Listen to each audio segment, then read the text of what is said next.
Hello दोस्तों, VVR classes में आप लोगों का हार्दिक स्वागत है।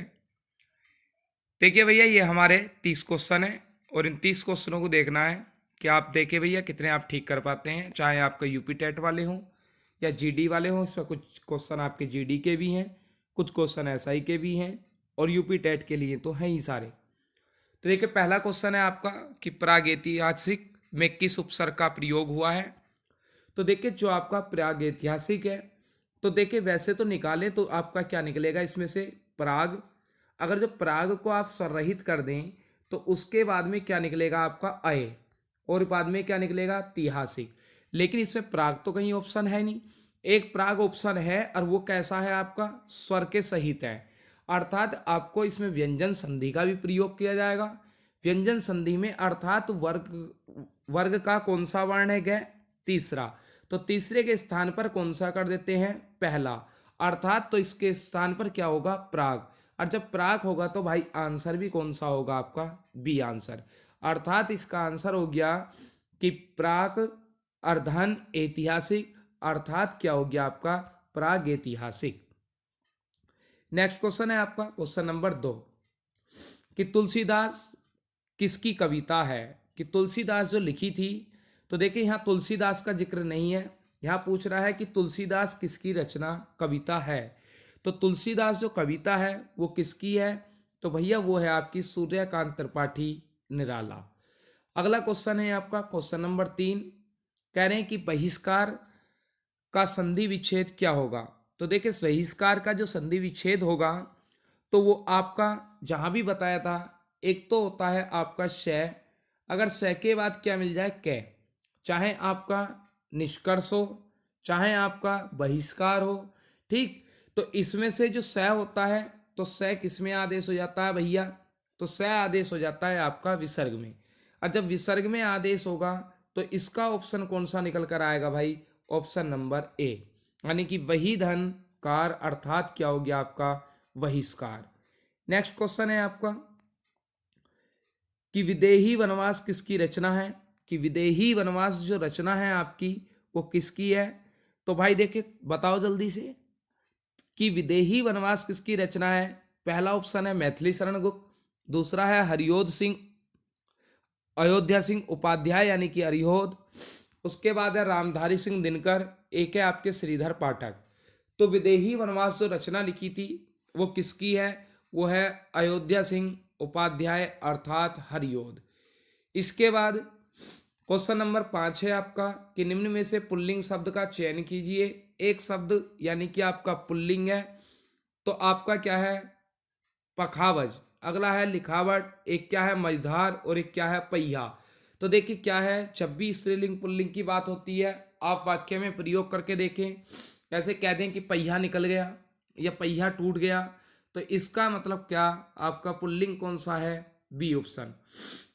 देखे भाई, जीडी वाले भी और यूपी टेट वाले भी दोनों देखे, जो गद्यांश की बात चल रही थी और आप ऑफलाइन क्लास में भी कह रहे हैं कि बोले सर बोले गद्यांश, देखे समय तो कम है लेकिन इसके सहारे से मैं आपको कई सारे गद्यांश कराऊंगा। अर्थात जब तक आपका पेपर होगा रोजाना एक प्रैक्टिस सेट 30 क्वेश्चनों का निश्चित रूप से मिलता रहेगा।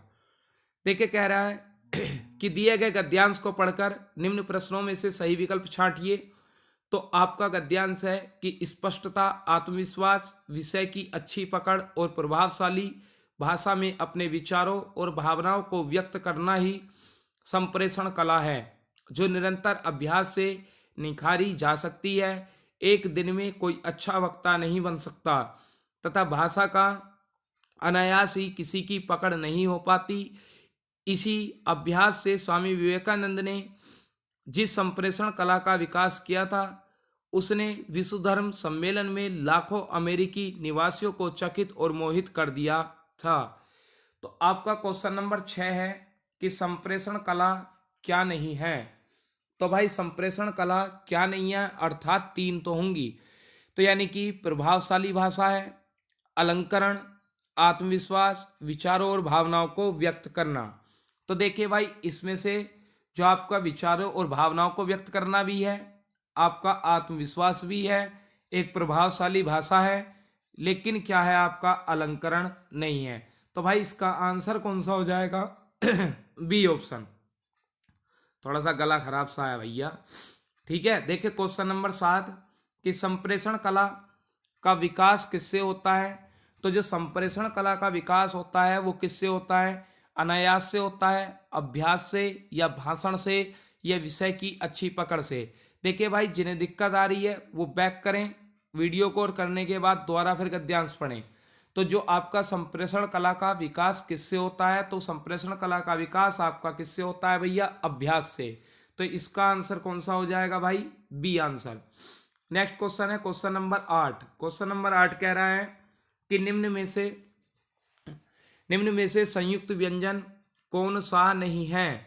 तो देखिए आपका ऑप्शन पहला है त्रय।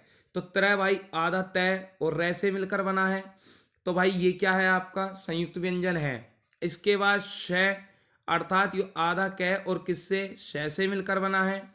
अगला है ज्य, तो ये किससे भाई? आधा जय और इ से मिलकर बना है। लेकिन आपका जो वर्ण है कौन सा? यह। तो यह आपका अंतस्थ व्यंजन है, तो इसलिए आपका संयुक्त व्यंजन कौन सा नहीं है? तो यह नहीं है। नेक्स्ट क्वेश्चन है आपका कि मृत्युंज पद में कौन सा समास है। देखिए मृत्युंज पद में समास पूछ रहा है, तो मृत्युंज किसे कहते हैं? अर्थात जिसने क्या कर लिया हो? मृत्यु को जीत लिया हो। तो मृत्यु को जीतने वाला अर्थात जो भी होगा वो कौन सा समास होगा? बहुब्री समास। अगला है अलंकार में किस उपसर्ग का प्रयोग हुआ है। भाई खूब बता रखा है कि जब भी अलंकार होता है तो अलंकार आपका किससे? थोड़ा सा स्प्रिंट है, तो यहाँ होगा ये अनुस्वार। तो देखिए अनुस्वार के स्थान पर क्या हो जाता है? मैं हो जाता है। अर्थात अलम धन कार शब्द से मिलकर क्या शब्द बनता है आपका? अलंकार। तो इसका ऑप्शन कौन सा होगा भाई? D option. नेक्स्ट क्वेश्चन है आपका 11। यह पुस्तक किसकी है में रेखांकित शब्द का पद परिचय दीजिए। अर्थात इसमें से आपका रेखांकित पद नहीं दिखा रखा, तो भाई इसमें जो दिया जाएगा वो कह रहा है कि यानी कि इसमें यह को अंडरलाइन कर रखा है। यह अंडरलाइन है, अर्थात यानी कि रेखांकित है कि यह पुस्तक किसकी है, कि में रेखांकित शब्द का पद परिचय। गुणवाचक विशेषण पुस्तक विशेष्य एक वचन। भाई ये गुणवाचक विशेषण कहीं से कहीं तक नहीं है। अगला है सार्वनामिक विशेषण पुस्तक विशेष्य एक वचन और स्त्रीलिंग। हाँ ये हो सकता है, लेकिन पहला पूरे ऑप्शन पढ़ने जरूरी हैं। सर्वनाम एक वचन स्त्रीलिंग। तो भाई ये जो स्त्रीलिंग आया तो इसका भाई पता नहीं कि जेके सर्वनाम का कभी भी लिंग निर्धारण नहीं होता, तो इसलिए स्त्रीलिंग नहीं। संबोधन अव्यय, तो भाई आपका ऑप्शन नंबर डी भी नहीं। तो इसके अनुसार आपका कौन सा ऑप्शन बचा? बी। और वैसे भी किसी संज्ञा शब्द से पहले यदि कोई सर्वनाम आ जाता है तो वो आपका सार्वनामिक या सांकेतिक विशेषण कहलाता है। ठीक है भैया, बात समझ में आ रही होगी। तो भाई वीडियो को लाइक जरूर किया करो। लाइक करने में कुछ नहीं, आप वीडियो देख रहे हैं एकदम हो जाएगा। चैनल तो सब्सक्राइब भाई, जिसे वीडियो देखनी है वो चैनल को सब्सक्राइब भी करेगा ही। अन्यथा जो लोग वीडियो देख रहे हैं जिन्होंने चैनल सब्सक्राइब कर रखा है भाई वीडियो को लाइक जरूर करा करो। अगला क्वेश्चन है कि विश्लेषण शब्द का विलोम होगा। तो देखिए जो आपका विश्लेषण होता है तो विश्लेषण का आपका सीधी सी बात है क्या होगा? संश्लेषण होगा। अर्थात यानी कि विश्लेषण का संश्लेषण और संश्लेषण का क्या होगा? विश्लेषण। अगला क्वेश्चन नंबर 13 है कि जिनका उच्चारण ऊपर के दांतों पर जीभ लगने से होता है उसे क्या कहते हैं। तो देखिए भाई जो ऊपर के दांतों पर जीभ लगने से जिनका उच्चारण होता है जैसे त थ द ध न ऐसे कहते हैं, तो ये कैसे वर्ण होते हैं? आपके दंतीय मूर्धन्य होते हैं। अगर उन दांतों से ऊपर जो मसूड़ों का भाग है अगर वहां पर जीभ लगेगी तो वो होगा मूर्धन्य। अगर आपके कंठ से अर्थात जो आपके गर्दन में कह दें, गले में कह दें कि जो एक गड्ढा सा बोलते हैं जिसे वो कंठ कहलाता है, अगर वहाँ ज़्यादा वहाँ से उच्चारित होती है तो कौन सी कंठ है। इसके बाद क्वेश्चन नंबर 14 कि निम्नलिखित में से ऊष्म व्यंजन कौन से हैं। अर्थात ऊष्म व्यंजन बताने हैं। तो देखिए च छ जय ये भाई आपके स्पर्श संघर्षी भी हैं और उसके बाद आपके स्पर्श वर्गीय भी हैं। ए बै से, ए स्वर हो गया, बै भी क्या हो गया आपका व्यंजन हो गया, और से भी। तो देखिए इसके बाद यर लैब है, तो ये क्या है आपके अंतस। तो ऊष्म जो बचते हैं वो केवल आपके क्या बचते हैं, श, क्योंकि ऊष्म व्यंजन उन्हें कहते हैं जिनका उच्चारण करते समय मुख से गर्म वायु निकलती है, तो वो व्यंजन आपके ऊष्म व्यंजन कहलाते हैं। इनकी संख्या 4 होती है, श है, अर्थात संलग्न वाला, षटकोण वाला, और कौन सा, सड़क वाला से। इसके बाद क्वेश्चन नंबर 15 है कि अत्यधिक का विलोम क्या होगा। तो जो अत्यधिक है, अत्यधिक का विलोम बताना है भाई। तो अन, अंधिगत, अगला है अत्यल्प, अत्यधिक, और अंधीन, यानी कि 4 ऑप्शन है। तो अत्यधिक का मतलब होता है जो यानी कि बहुत ज्यादा हो। तो भाई इसका जो आपका विलोम होगा तो वो क्या होगा, बहुत कम। और बहुत कम जो होता है वो क्या कहलाता है आपका, अत्यल्प, यानी कि अत्यल्प आपका क्या हो जाएगा इसका आंसर। क्वेश्चन नंबर भाई देखिए कौन सा, 16, कि रित का विलोम है, रित का विलोम है। तो देखिए रित का जो विलोम होता है आपका वो कौन सा होता है, यानी कि आपका विकर्ण, अनर्थ, वक्र या अनेक्य। रित का विलोम बताना है। तो जो रित का जो विलोम होता है वो क्या होता है आपका, अनर्थ। रित का विलोम होता है क्या, अनर्थ। अगला है कि संकल्प शब्द में उपसर्ग बताइए।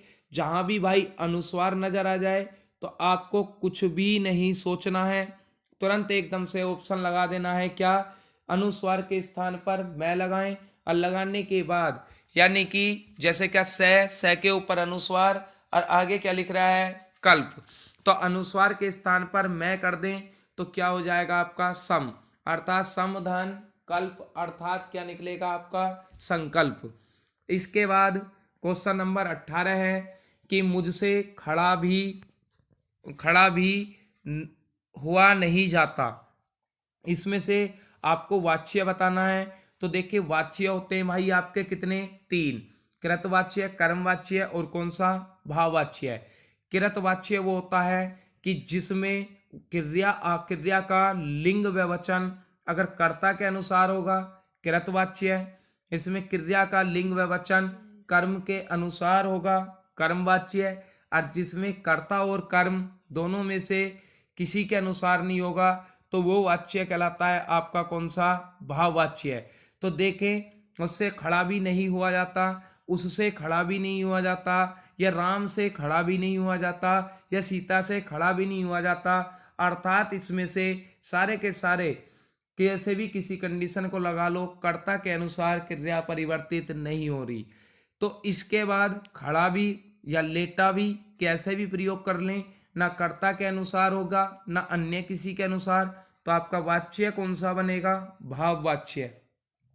इसके बाद क्वेश्चन नंबर 19 कि तद्भव और तत्सम का कौन सा मेल गलत है, अर्थात इनमें से तद्भव और तत्सम का मेल बताना है। देखें पहला ऑप्शन है आपका कि लुनाई। तो लुनाई का क्या होता है आपका, लावणतिया, बिल्कुल ठीक है भाई, कोई संदेह ही नहीं। लौंग का लवंग, बिल्कुल ठीक है, कोई दिक्कत नहीं। आंत का अनत्र, तो अनत्र अर्थात ये क्या हो गया, ये गलत है। आयुष का आदेश, ये आपका ठीक है। अगला है क्वेश्चन नंबर 20, लेखक और उसकी रचना का कौन सा जोड़ा गलत है, अर्थात लेखक दे रखे हैं और उनकी रचना है तो जोड़ा गलत है वो बताना है। यानी कि स्कंदगुप्त, लक्ष्मी नारायण, स्कंदगुप्त, लक्ष्मी नारायण मिश्र, और उसके बाद है आपका कौन सा कि संस्कृत के 4 अध्याय, रामधारी सिंह दिनकर, निश्चित रूप से ठीक है। रसज्ञ, रंजन आचार्य, महावीर प्रसाद द्विवेदी, बिल्कुल ठीक है। इसके बाद अशोक के फूल, आचार्य हजारी प्रसाद द्विवेदी, ये भी ठीक है। लेकिन जो स्कंद गुप्त है, यानी कि स्कंद गुप्त किसके द्वारा लिखी गई है, तो देखें स्कंद गुप्त लक्ष्मी नारायण मिश्र के द्वारा नहीं लिखी गई, क्योंकि इसका यह स्कंद गुप्त जयशंकर प्रसाद का एक प्रसिद्ध नाटक है। किसका, जयशंकर प्रसाद का प्रसिद्ध नाटक है। तो उसके अनुसार लिखी गई है, तो इसलिए आपका कौन सा पहला गलत है। तो अगर आपसे पूछ ले कि स्कंदगुप्त किसकी है, तो वो मेरे भाई जयशंकर प्रसाद की है। ठीक है। उसके बाद क्वेश्चन नंबर 21, कवि और उसकी रचना का कौन सा जोड़ा सही नहीं है। तो यानी कि बताना है कौन सा जोड़ा सही नहीं है। तो पहला है कि परिमल सूर्यकांत त्रिपाठी निराला, निश्चित रूप से ठीक है। शिवराज भूषण यानी कि भूषण की है, बिल्कुल ठीक है। शब्द रसायन किसकी है, देव की, बिल्कुल ठीक है। इसके बाद उद्धव शतक, तो उद्धव शतक किसकी है, भारतेंदु हरिश्चंद्र की है, बिल्कुल नहीं, क्योंकि उद्धव शतक जो है आपकी रचना वो है आपकी जगन्नाथ दास की। किसकी भैया, जगन्नाथ दास की। यानी कि उद्धव शतक किसकी, जगन्नाथ दास की रचना है। इसके बाद क्वेश्चन नंबर 22 कह रहा है कि लेखक और उसकी कृति के युग में कौन सा युग्म गलत है। यानी कि आर्यों का आदिदेश, डॉक्टर संपूर्णानंद, यानी कि कह रहा है युग्म कौन सा गलत है, अर्थात अच्छा इसमें भी गलत ही बताना है, चलो कोई नहीं। आर्यों का आदिदेश संपूर्णानंद ठीक है। यानी कि बोला से गंगा राहुल संकीर्तन ठीक है। सूरज का सातवां घोड़ा धर्मवीर भारती, दिग्दर्शन आचार्य रामचंद्र शुक्ल की नहीं है। इसके बाद भाई आगे चलते हैं। तो देखिए भाई क्वेश्चन नंबर 23 है आपका। तो देखिए हाँ, वो क्वेश्चन नंबर 22 में जो दिग्दर्शन है भाई वो किन की है बताना भूल गया मैं, राहुल सांकृत्यायन की है। ठीक है, उसे याद रखना। इसके बाद क्वेश्चन नंबर 23 है कि विराम चिन्ह की दृष्टि से कौन सा वाक्य अशुद्ध है, अर्थात विराम चिन्हों की दृष्टि से कौन सा वाक्य आपका अशुद्ध है। आपको अशुद्ध वाक्य बताना है कि जो वाक्य आपका शुद्ध नहीं है।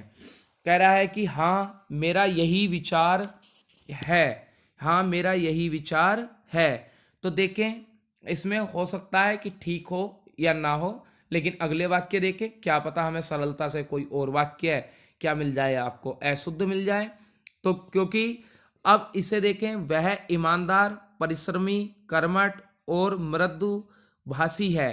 तो भाई ये तो क्या है आपका ठीक है वाक्य मेरे हिसाब से। तो अगला, उसके पास धन, वैभव, नौकर चाकर आदि सभी कुछ था, ये भी ठीक लग रहा है। आप हमारे घर आना चाहते हैं तो आइए। उसके बाद अर्धविराम दे रखा है। ठहरना चाहते हैं तो ठहरिए, उसके बाद अल्प विराम, ये भी ठीक लग रहा है। तो वाक्य में कौन से में गड़बड़ है भाई, पहले में, अर्थात पहला आंसर तो होगा, लेकिन पहले आंसर में दिक्कत कहाँ है।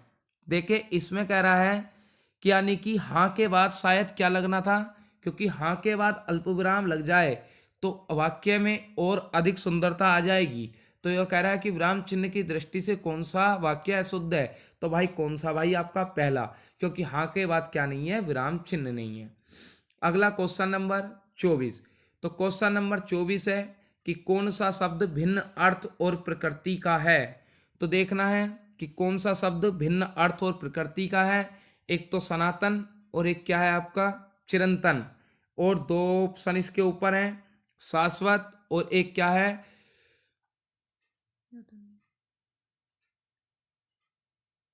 अधुनातन। तो देखिए इनमें से कौन सा गलत है। देखिए जो शाश्वत है, शाश्वत के साथ सनातन है और एक चिरंतन, तो सनातन, चिरंतन और आपका क्या शाश्वत, तो ये तो सारे एक ही है, लेकिन ये अधुनातन आपका क्या है, गलत है। इसके बाद क्वेश्चन नंबर 25 कि अर्वाचीन शब्द का विलोम होगा।